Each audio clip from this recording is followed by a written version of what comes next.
دنیا والوں کے سامنے رونا گڑ گڑانا انسان کے مرتبے میں کمی کا باعث بنتا ہے، جبکہ اللہ کے سامنے رونا آہوزاری کرنا انسان کے منصب انسان کے مرتبے میں بلندی کا سبب بنتا ہے۔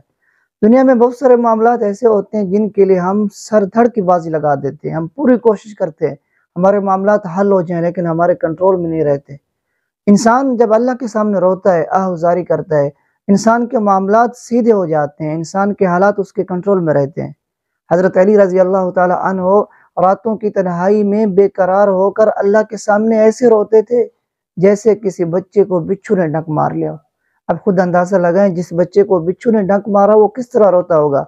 حضرت عمر فاروق رضی اللہ تعالی عنہ اللہ کے سامنے اتنا روتے تھے کہ ان کی آنکھوں کے نیچے گڑے پڑ گئے تھے، ہلکے پڑ گئے تھے۔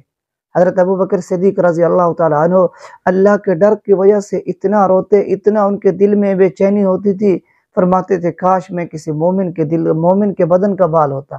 دوستو، انسان کا رونا اللہ کے سامنے، انسان کا آہ و فغاں کرنا اللہ کے سامنے انسان کو بلندی تک لے جاتا ہے۔